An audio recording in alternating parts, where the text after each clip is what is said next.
Hello everybody and welcome back. Idiot's here bringing you part 8 of my Pokemon White Let's Play. Okay, so like I said before, in between videos, I went ahead and PK Hexed. Oh, and I forgot to also do this last video. Go ahead and make sure to leave a like on the video and subscribe in case you guys want to see some more content from yours truly. I do upload about 4 times a week or so, so you're never going to wait too long for a video from me. So anyway, I went ahead and altered Volcarona, made it female because I'm sexist, I guess, against men. Gave it Flamethrower, Signal Beam because it can't learn Bug Buzz technically yet, Hidden Power, Rock, and Psychic. I put Electivire at a level 30, it was a level 26 in the previous video. And I also gave myself a Zoroark with a Modest Nature, Max Special Attack and Speed with Dark Pulse, Flamethrower, the Egg move it gets, Extra Sensory, and Hidden Power... Ice, I think I gave it? Just because I only have...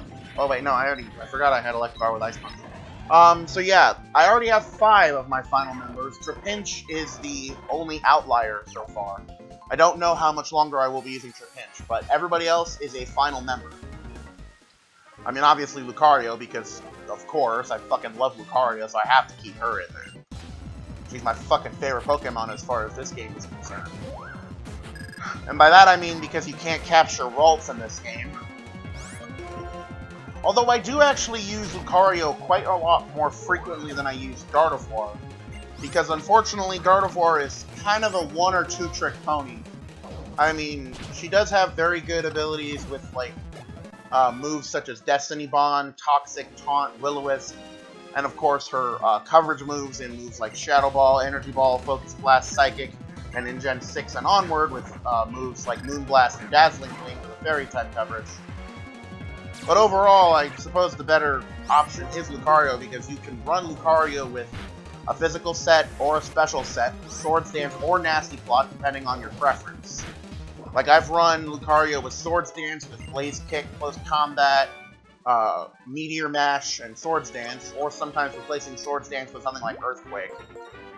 I've also run a special one with something like Nasty Plot, Aurasphere, Flash Cannon, Nasty Plot, Aurasphere, Flash Cannon, and something like Psychic or Shadow Ball, you know, coverage moves like that. Those are always good options.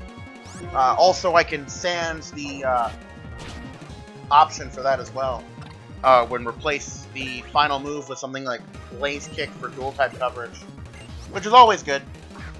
It is weird to me, though, that, like, it can't learn, like, Lucario can't learn Fire Punch, but it can learn Blaze Kick.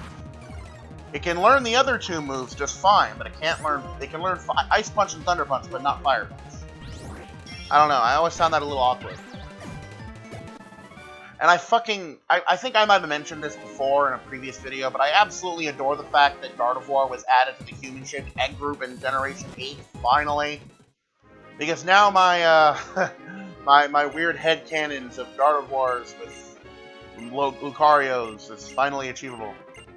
Alright, so Sharon gives us the Surf HM, and in this room as well, we can talk to this gentleman over here, who will give us this Deerling on the right. Of course, we already have full party, but this Deerling has its hidden ability, Serene Grace. Deerling is a grass and normal type Pokemon that, as you can tell from the models here, changes depending on the season. The orange one is the, orange is fall, pink is spring, green is summer, brown is winter. I think that's really neat. I really wish that, you know, it was actually a usable Pokemon, but whatever.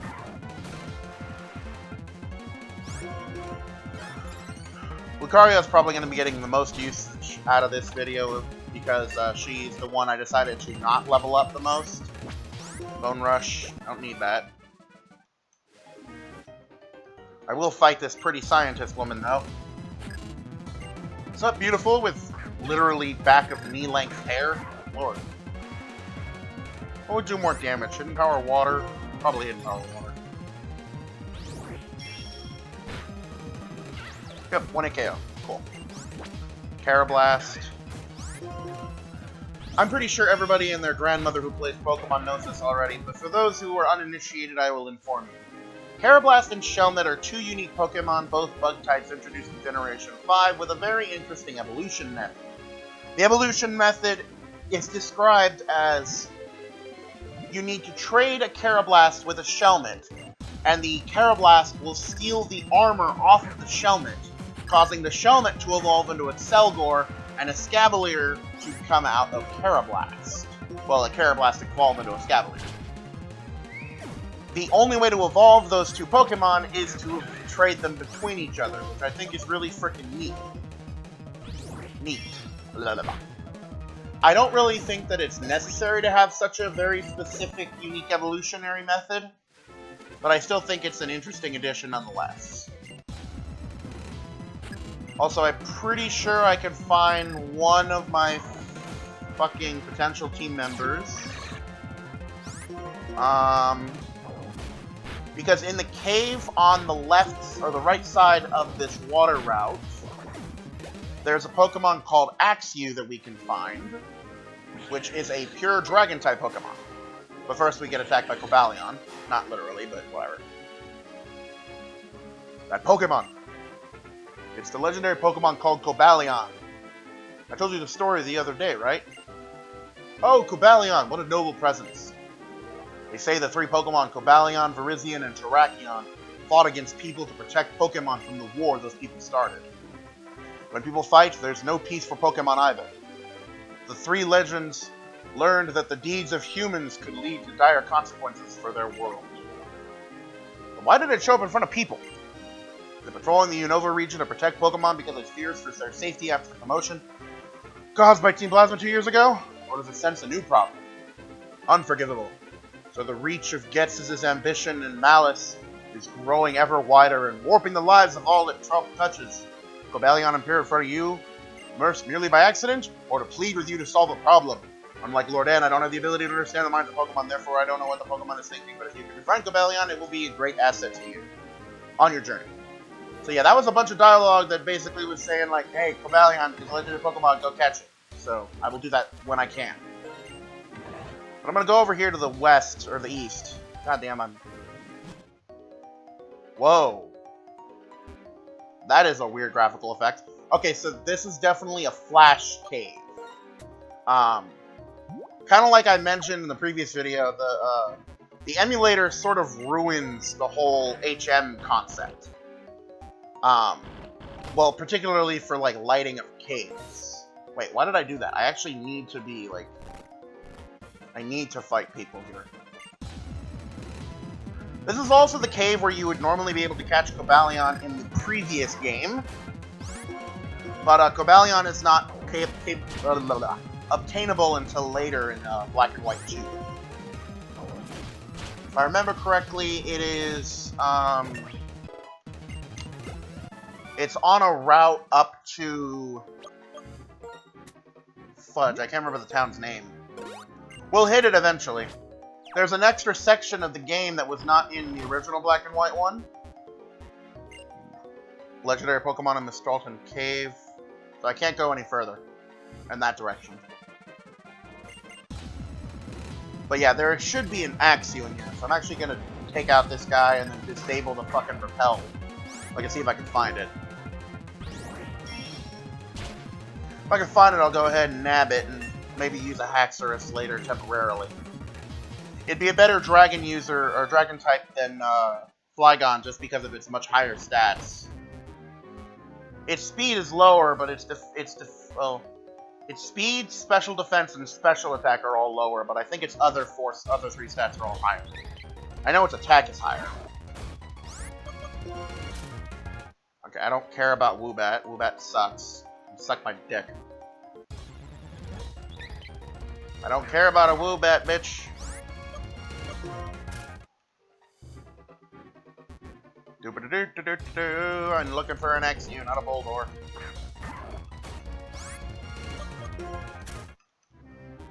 No, no, no, no, no. Oh, an Aeron! Oh! I didn't even know you could be found in here.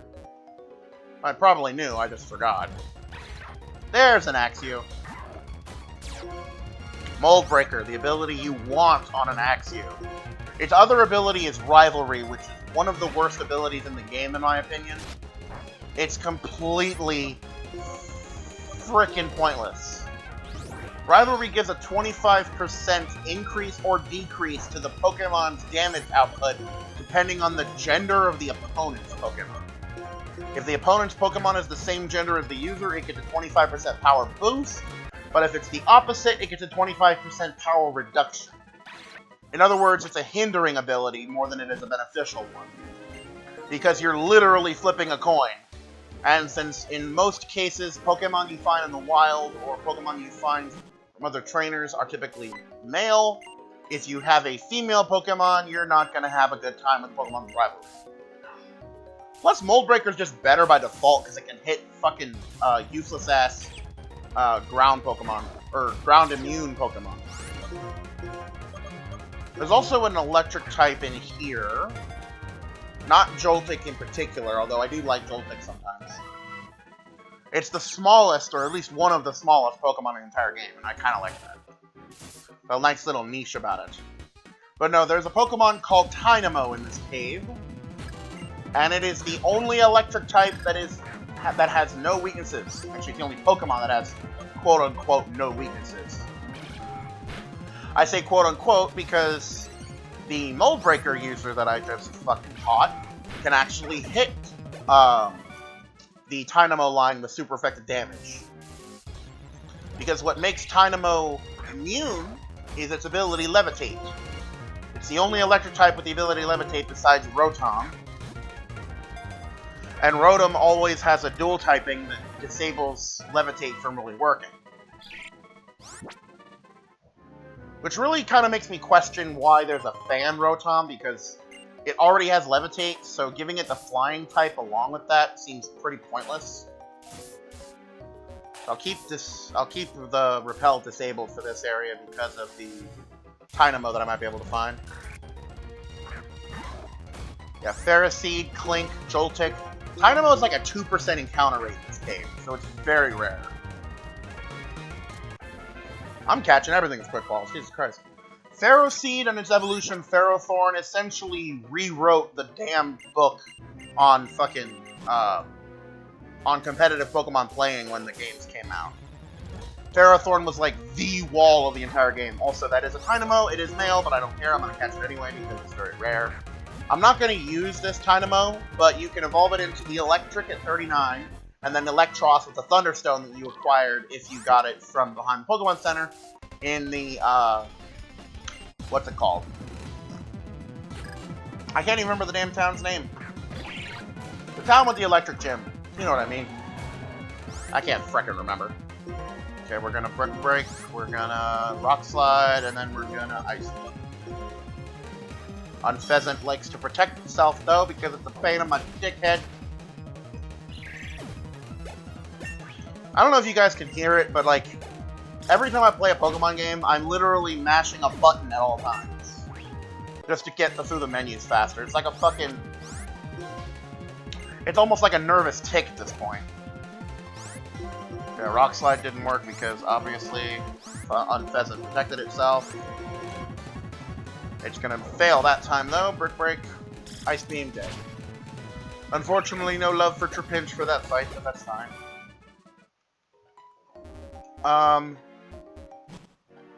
So I'll head down. Ugh. Maybe I'll make this video a little shorter than usual. I don't know yet.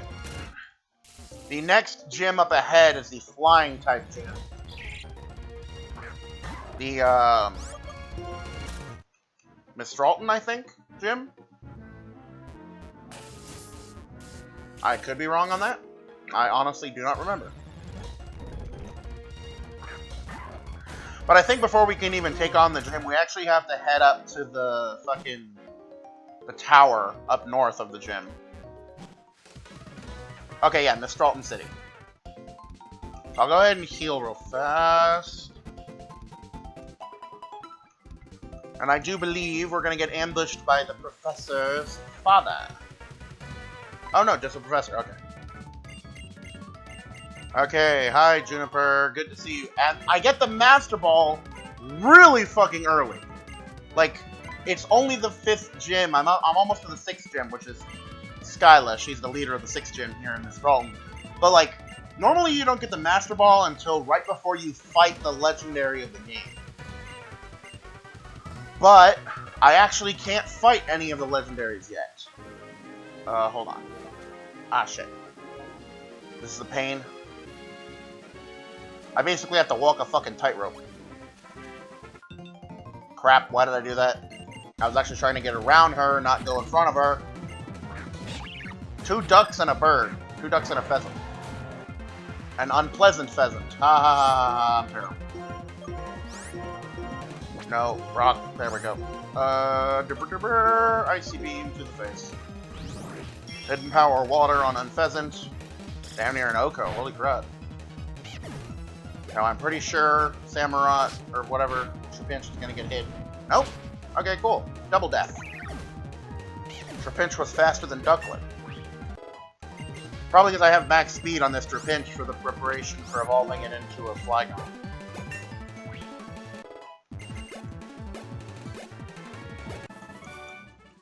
I already have a team of at least 3 Gen 5 Pokemon, but I have Zoroark, Volcarona, and Samurott. So I'm still kind of debating whether or not I want to use another Gen 4 Pokemon or not. Or Gen 5, I mean. We'll go with Trapinch for this area, since we can evolve her soon. If you talk to Juniper here, I believe she will give you the Lucky Egg. Essential for leveling every Pokemon. Of course, I already have a Lucky Egg on everything. A Lucky Egg on everything, so I'm not going to worry about it.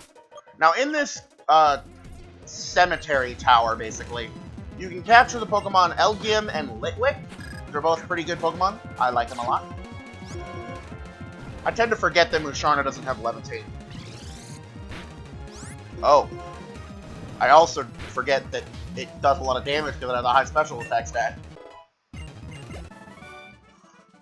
Now, the one downside to evolving into Vibrava is that Vibrava has a lower attack stat than Trapinch does. So Vibrava's not going to be hitting things quite as hard. The upside, though, is that it has a higher speed and better defensive stats than Trapinch. So it can also take more damage than it can dish out. I'm gonna fight everyone in here. Yeah, there's Elgyem and Litwick. Litwick is probably one of the best fucking fire types as well, alongside with whatchamacallit, frickin' Volcarona.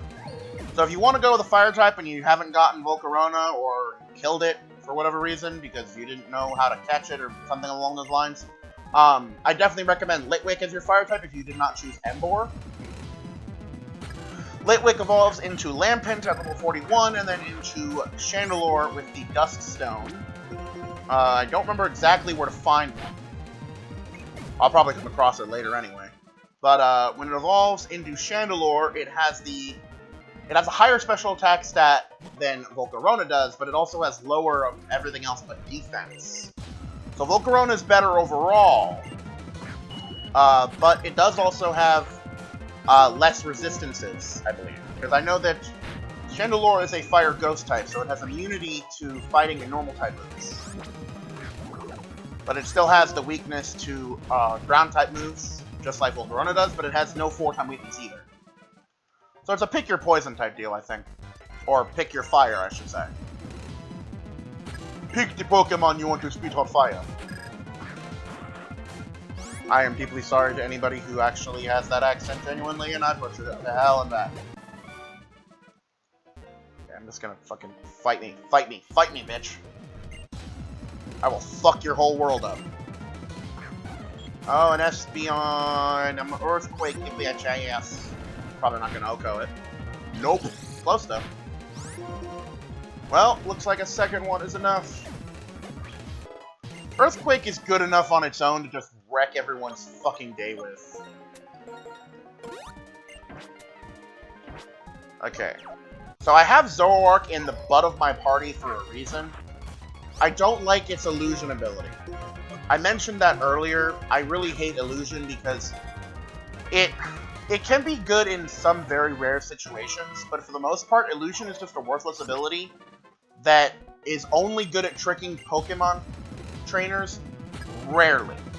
Especially considering Gen 5 introduced the concept of Team Preview, which False Swipe Gaming has gone over several times in their videos.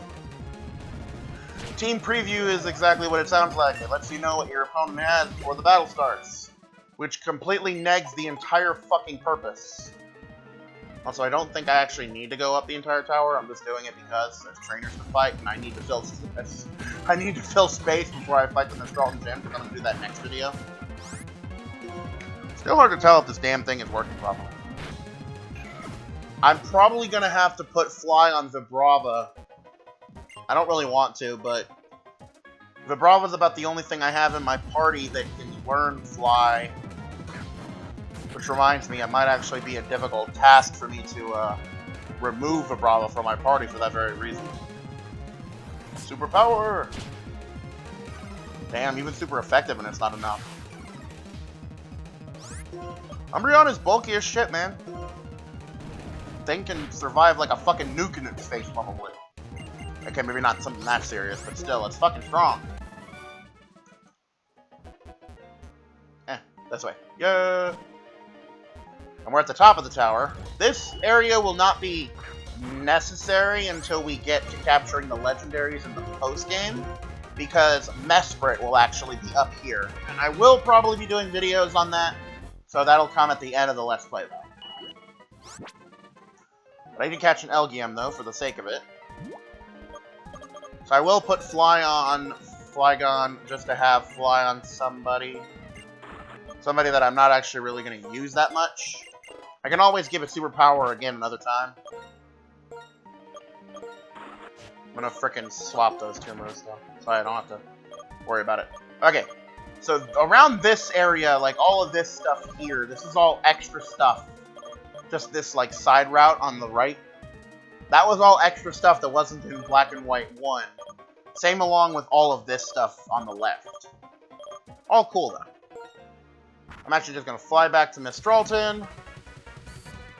I should have enough time to do the gym, but I'm actually going to go ahead and save that for the next video, since I want to kind of make that a separate thing by itself.